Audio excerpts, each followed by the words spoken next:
rolling, everybody. It starts with bass.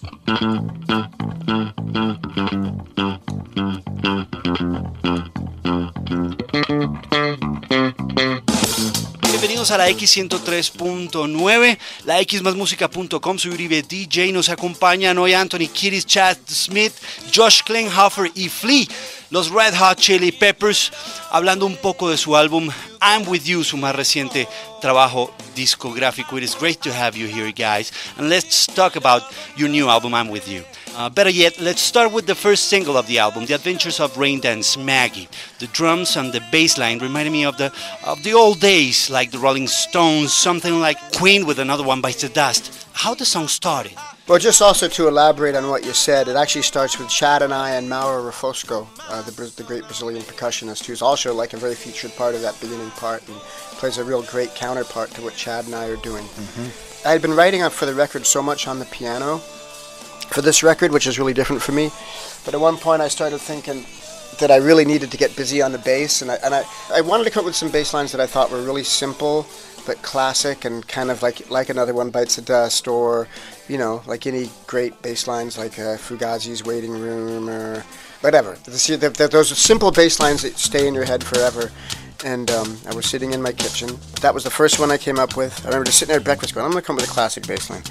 Came with that one, and I said to my now ex, I said, what do you think about this bass line? I think it's pretty good. It could be like as good as something like Paul Simonon and Guns of Brixton, like a classic bass line. I played it for her, and she went, no, that's not that good.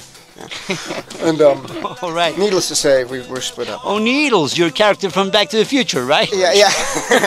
but it does. That's the thing, and it just came from that. I actually came with like I was recording things while we were writing the record. I'd record things on my phone, and I would type in a title form, and I came up with like a series of what I called the classic bassline series, and that was the first one. And the song for a long time before the title came about, when it was just a working progress thing, was called Classic Number One. Classic Number One, yeah. It has that classic bass line, When Chad and you first played together, a lot of things came out of those jams in the studio, right? They do, and it is a lot of fun. That's always been a big part of how we come up with a lot of our music, is we get in the room and just jam for 20 minutes or an hour, depending on what hits. And sometimes, like Flea will have a bass line, or somebody will have an idea from home, and hey, what about this? And everybody jumps on it. Or sometimes it's just stuff just comes out of the air, and it's really fun to be a part of that creative process. It's really a big part of how the Chili Peppers have always come up with music. It's one of the ways, but it is fun because you never know. You walk in a room and there's no notes in there, and then you can leave a few hours later and you've got ideas for 3 songs or something, and you're like, wow, I go home and that was fun. I think that the key thing is the word process, and when we're writing it out of lots of improvisation, like Chad said, and working like that, it's a process, and I want the live show to be that too. Like I don't want to go see a band where they go play the same thing every night. It's like I don't care. I could listen to the record, or I saw them 5 years ago, and it's going to be the same, or whatever. Things need to be moving and changing, and there has to be an element of risk and vulnerability that can cause something wild to happen. Lipstick, junkie, debunked, all in one. She came back wearing a smile. Dance and Maggie, the Red Hot Chili Peppers. Let's talk to Anthony Kiedis. Tell me about the lyrics in Rain Dance Maggie. Is it based on an actual person called Maggie? It's based on an amalgam of experiences that came to me and then left me and then came back to me. So what happened to them while they were away from me is anybody's guess, but they did come back a little bit askew. It's a song that did begin with a bass line. There's a story to that bass line. I don't know if you heard it. Yeah, I heard it about Flea sitting in the kitchen playing. Yeah, his mission was to write classic bass lines for a couple of weeks, and that was one he came in with, and we loved it, and we jumped all over it and started wrestling with it and dry humping it and whatnot, and turning it into Rain Dance Maggie.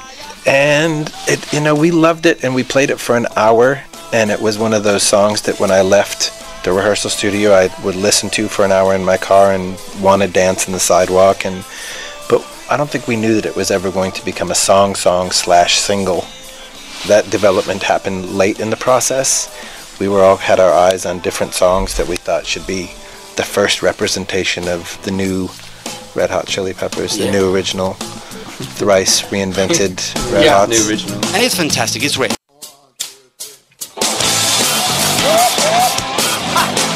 De regreso en la X 103.9, la xmasmusica.com. Soy Uribe DJ con Anthony Kiedis, Chad Smith, Josh Klinghoffer y Flea, los Red Hot Chili Peppers, hablando un poco sobre su nuevo álbum, I'm With You.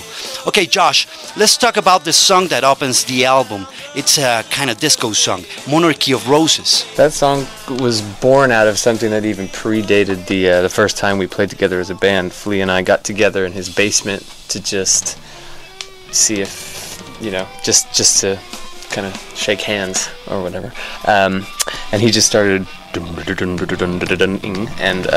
I played somewhat of that little metally riff, and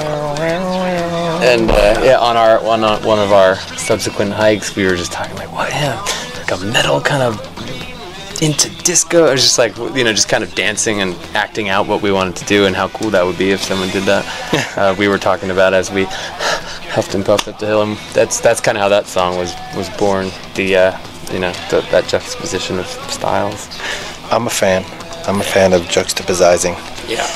And that song was forever called Disco Sabbath. Yeah. So it was clearly, a conscious coupling, if you will, of two modes. And I can't tell you much about the vocal other than the minute I heard the disco section, I was wildly moved and inspired and heard my part instantaneously, which is always a gift and something that I'm grateful for when it happens. It's a lot easier than going home and having to try to locate it elsewhere.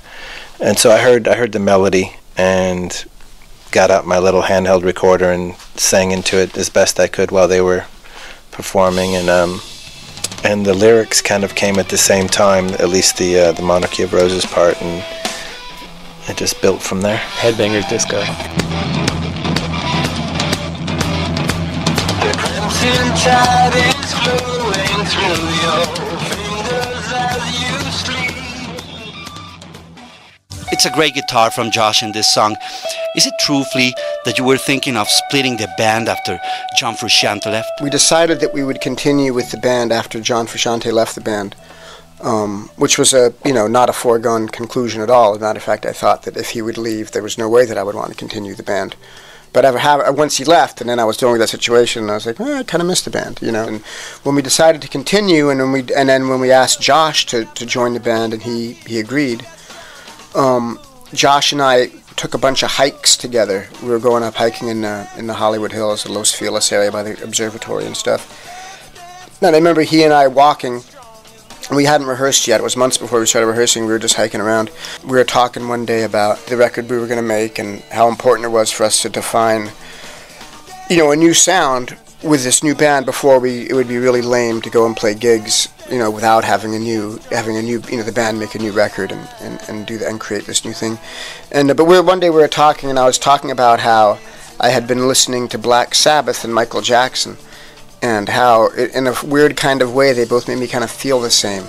And I don't know, I know that's kind of a wild, because they're like in terms of youth culture and music, they're pretty opposite ends of the spectrum, but for some reason emotionally for me it's not. It makes me feel the same. Like a visceral thing, right? Something about them just, and we had talked about, I thought it would be really cool to like bring those two aesthetics together in a song of Black Sabbath and Michael Jackson, and that was that conversation then, and then the song Monarchy of Roses came to, which is, of course our, not that we sat there and said, let's make a Michael Jackson thing, like Chad said, we're just improvising and it came out, but I feel like it was born of that conversation as well. Ya volvemos con los Red Hot Chili Peppers en la X 103.9 para que hablemos y conozcamos un poco al nuevo integrante de la banda, Josh Klinghoffer. De regreso en la X 103.9, la xmasmusica.com, soy Uribe DJ, hoy con Anthony Kiedis, Flea, Chad Smith y Josh Klinghoffer. Well, Josh is the newest member of the band. How was the beginning of that relationship? It actually starts because a very dear friend of ours, Bob Forrest, who Anthony and I were living with in like 85, 84 or something like that. We all lived together, and we had been friends for years. And Bob's girlfriend was Josh's best friend's sister. So that's how it happened. Yeah, and Josh, from a young age was a very earnest, earnest musician and very motivated to be an artist. And he started coming around and became very close with John. And he and John made a series of records together, mostly John's solo records that Josh was a big part of, and they collaborated a lot. And then, and we had played a number of times in different situations. And so we knew him, and I feel like it was more important really than anything for me in getting a new guitar player. And we discussed, Chad and I and Anthony, we discussed a bunch of different ways we could go, but it was clear that the most important thing was to have someone that we knew would give their heart to the thing, much more important than their skills or their particular aesthetic or what they were capable of doing, someone who could surrender themselves to the project and give their heart to what we're doing. And we knew that Josh was motivated by, his motivation for playing music is really pure, and his love for us as people and as the entity of our band was something that was very sincere and for real. So, we went with someone who was already family. In terms of his contribution to this record, it's huge. As a songwriter, as a player, as a singer, and he really brought a unique thing to our record, which helped us to grow in a number of ways, just in terms of us reacting to him and this new powerful creative entity in our band.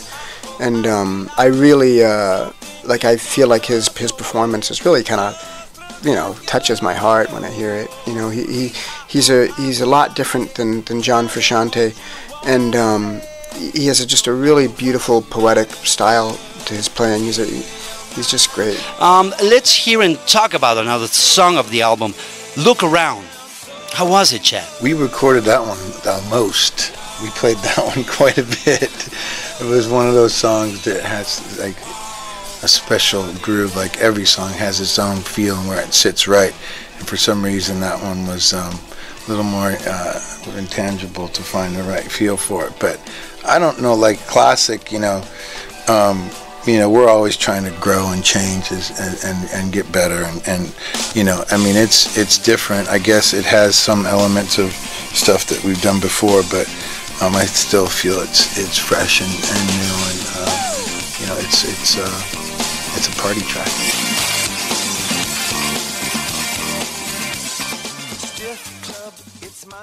Look Around, Red Hot Chili Peppers. We talked before the song with Flea about Josh joining the band, but how was it from your point of view, Josh? Well, I was asked in July of '09, and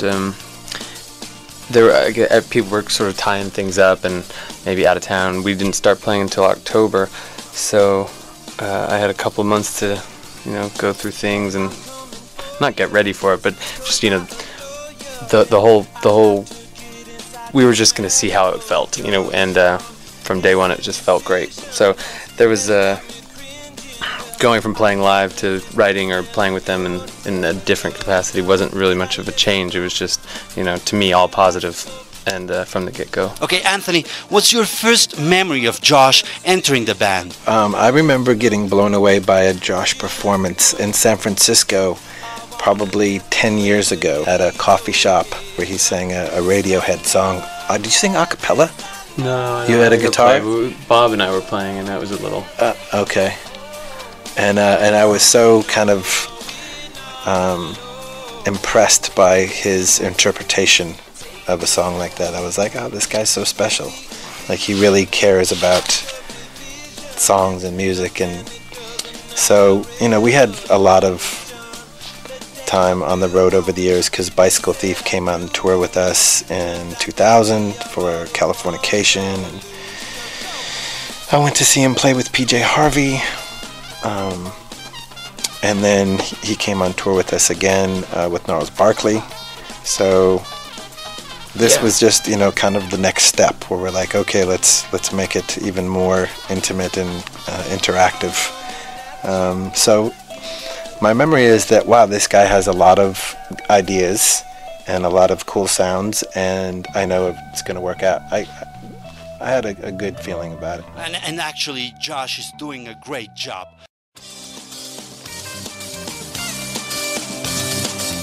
De regreso a la X103.9, la xmasmusica.com. Hoy con los Red Hot Chili Peppers, soy Uribe DJ, junto a Anthony Kiedis, Chad Smith, Josh Klinghoffer y Flea. Let's talk about another song of your new album, guys, Brendan's Death Song. Actually, Brendan was a friend of yours, right? Brendan Mueller. Yeah, well, Brendan was part of, my favorite punk rock scene in the world ever, much more than London or New York or anywhere else, is the Los Angeles punk rock scene, which started in like 76, 77 with bands like the Weirdos, the Screamers, the Germs, and it was a very not regimented style, and it had very few parameters or rules or anything. It was really people that didn't even, the word punk rock, they didn't even know what that was so much. They were really into, Beefheart and Noi and weird art music, and, they all made their own clothes, and it was just wild, real colorful, creative, vibrant art scene. And a centerpiece for it in the beginning was a club called The Mask that Brendan Mullins started, and he also had a band as well and played in bands, but all these bands played at The Mask, and it was a real, like I said, a vibrant, intense punk rock scene in Los Angeles. And Brendan, was a linchpin in starting it. And through the years, we were friends. He gave us our second gig ever at the Club Lingerie, opening for the Bad Brains in '83. And Anthony and I marched into the Club Lingerie where he's working with our tape, our first Chili Pepper demo tape, and insisted that he listen. He tried to get rid of us and wouldn't listen, but we made him listen, And it was like. He was like, pretty good, and he booked us opening for the Bad Brains, and that was a huge thing for us, and continued to book us through the years, and we were really good friends of his, and he was someone that I respected a lot, and he died the first day that we started rehearsing for this record. He died out of the blue. It was like a heart attack, right? I can't remember if it was a heart attack or an aneurysm. It was like I think it was a stroke. A stroke, yeah, stroke. Yeah, he was on his birthday. It was his birthday. It was our birthday of this band. He was having, he just died out of the blue, man. And the very first day we got together, we wrote Brendan's Death Song. We wrote the main refrain for it. And he was, we're actually working on a project with him at that time as well. We put out this photograph book earlier this year. And he was writing the text for it. We were making that book together with him. So we had been spending a lot of time with him right at that time. And it's difficult to lose a friend like that. It's always losing a friend at any time. Losing a loved one is a big challenge, and yeah. Live or die before I get it done. Will you decide? Brendan's Death Song del álbum I'm With You de los Red Hot Chili Peppers en la X103.9. Well, this is a beautiful song, you guys. So yeah, Brendan has been kind of part of the fabric of the Hollywood music scene since that moment that he created space for the punk rockers to gather in the basement below Hollywood Boulevard and thrash around on stage and do cool stuff. And then he gave us a break when he ran the Club Lingerie by letting us open up for the Bad Brains when we didn't really have a name for ourselves. And he loved music, he loved people, he loved the scene, he was instrumental. He just got smarter and more kind and loving as time went on, and we were actually working with him on a oral and visual history of the Red Hot Chili Peppers, so we'd been spending a lot of time with him right up to the point of his death working on this book. And it was so good to kind of get to know him again after all these years while spending time with him writing the book. And I thought, man, this guy is just so sensitive and kind and giving, and his motto in life was a love supreme, and you could really feel that, like he just didn't want to be selfish or bum anybody out. He wanted to just be serving the common good cause, and then boom, he dies while celebrating his 60th birthday. Well, we're very sorry about that. You guys experiment a lot in this new album, right? There's a song called Police Station. Flea plays the keyboard. How did you learn it? Well, after at the end of the last tour, we decided to take 2 years off. And during that time, I just wanted to use the time as well as I could. And so I attended USC for a year, and I studied theory and composition and classical music, and Bach in particular. And it was a remarkable experience, very uplifting, very fun. I love being in that learning environment with like people who had a lot to, people who were real curious about learning and professors who had a lot, really knew their, it was just a blast, man. I loved it. And it got me into, because I was doing my homework and I'd have to figure it out on the piano, like we're analyzing Bach music and stuff, and just got me into playing the piano, and I started writing and Police Station, like you brought up, is one of those things that I came up with on piano, and it's just, like Chad said earlier, for myself, I feel very interested in learning and growing constantly. Like now I'm into this, Rufus Reed, the Evolving Bassist book, just trying to get my jazz bass playing together. There's so much to learn, and I know so little. I feel so feeble as a musician, I just want to really learn and be strong and be prepared to play in any situation. Like during this last couple of years, I've been to Africa a couple of times to, study African music, and went to Nigeria and to Ethiopia, and all these musics that I just not good at, and there's so much of it. It's so exciting. Great to be alive, man. Gracias por acompañarnos en la X junto a Anthony Kiedis, Chad Smith, Josh Klinghoffer y Flea, los Red Hot Chili Peppers, hablando y escuchando un poco de su álbum I'm With You. Police Station, la canción de la que hablábamos con Flea anteriormente, cierra esta entrevista. Soy Uribe DJ y hasta la próxima. Esta es la X 103.9, la xmasmusica.com. I saw you at the police station.